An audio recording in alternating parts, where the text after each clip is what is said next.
Il y a fort longtemps vivait un roi vaillant nommé Ulysse, maître de la splendide île d'Ithaque.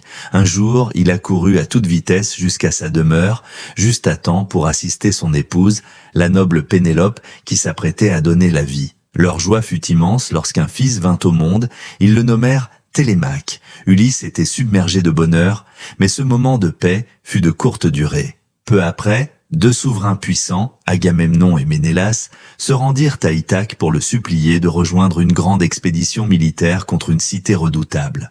3. Ainsi, malgré son désir de rester auprès des siens, Ulysse dut quitter Pénélope et leur nouveau-né pour entreprendre un voyage risqué vers un pays lointain. Avant de partir, sa mère Anticlée lui demanda de laisser son arc à Télémaque, un héritage qui déterminerait un jour sa destinée. Ulysse sollicita également l'avis de la déesse Athéna. Elle l'écouta avec bienveillance, mais lui expliqua qu'elle ne pouvait détourner l'ombre de la guerre. Elle souhaitait simplement qu'il gagne la gloire réservée aux héros dont la mémoire ne s'efface jamais. Le cœur lourd, Ulysse monta à bord de son navire, entouré de ses plus fidèles compagnons, Polyte, un guerrier à la force remarquable, et Euryloque, considéré comme l'un des plus grands forgerons de Grèce. Ils naviguèrent longtemps sur des mers incertaines, et chaque soir, sous la voûte étoilée, ils partageaient récits et espoirs, rêvant des impressionnantes murailles de Troie, si gigantesques qu'elles semblaient percer les nuages. Ulysse restait tourmenté, malgré tout.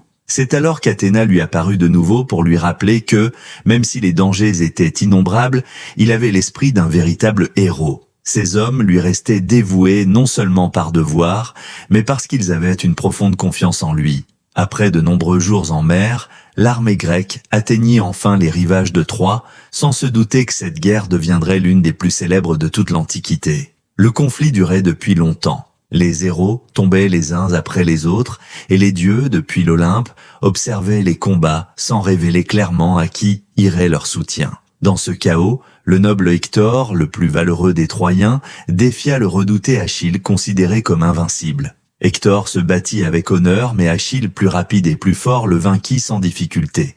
Dans un geste cruel, il attacha le corps d'Hector à son char et le traîna autour des murailles, exhibant sa victoire à toute la cité. Pendant que Grecs et Troyens s'entretuaient, Pénélope, restée à Ithaque, vivait dans l'attente. 7 ans s'étaient écoulés, et elle n'avait reçu aucune nouvelle d'Ulysse. Elle continuait pourtant à espérer, alors que les forces grecques s'épuisaient. La victoire semblait s'éloigner de jour en jour. Ulysse, réputé pour son intelligence, conçut alors un plan audacieux.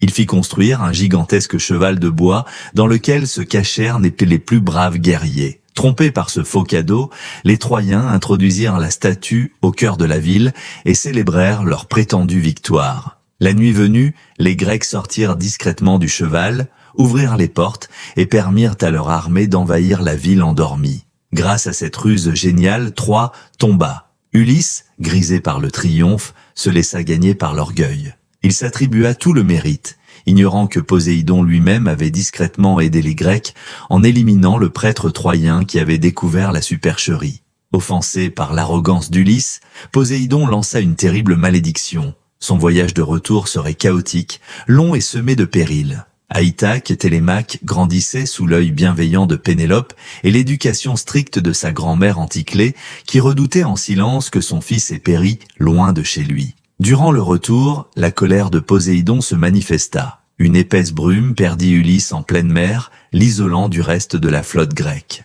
Après des jours de dérive, un marin aperçut enfin une île. Affamés et épuisés, ils s'y rendirent et découvrirent une immense caverne remplie de nourriture. Mais tout, à l'intérieur, semblait appartenir à une créature gigantesque. Ils n'eurent pas le temps de réfléchir. Le maître des lieux arriva. C'était Polyphème, un cyclope monstrueux et fils de Poséidon. Furieux de les trouver chez lui, il saisit un des hommes et le dévora sous leurs yeux. Ulysse imagina alors un stratagème. Il offrit du vin au cyclope, mais qui s'enivra rapidement. Lorsqu'il lui demanda son nom, Ulysse répondit « Personne ».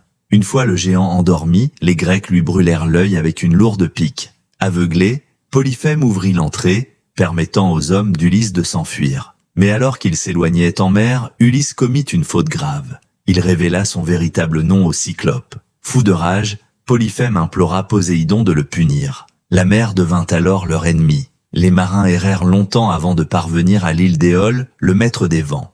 Touché par l'intelligence d'Ulysse, Éole lui offrit un sac contenant tous les vents, excepté celui du retour. S'ils ne l'ouvraient pas, ils atteindraient Ithaque en 9 jours. Mais la curiosité et la méfiance eurent raison de l'équipage. Ils ouvrirent le sac pendant qu'Ulysse dormait, libérant une tempête terrible qui les ramena aux confins du monde. Affamés et épuisés, ils débarquèrent de plus tard sur une île étrange. Là, les hommes furent transformés en animaux par la magicienne Circé. Seul Euryloque s'échappa et alerta Ulysse.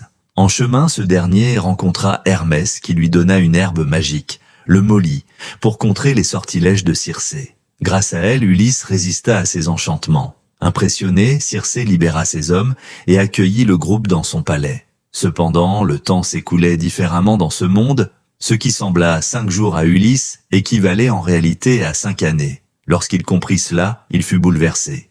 Il quitta l'île, le cœur lourd, conscient d'avoir perdu d'innombrables jours. Pendant ce temps, à Ithaque, les prétendants envahissaient la demeure d'Ulysse, convaincus qu'il ne reviendrait jamais. Pénélope, fidèle, leur résistait en tissant et détissant chaque nuit un linceul pour gagner du temps. Après d'autres épreuves, Ulysse atteignit l'île des Phéaciens. Le roi Alcinous reconnut la noblesse du héros et l'aida à rentrer chez lui.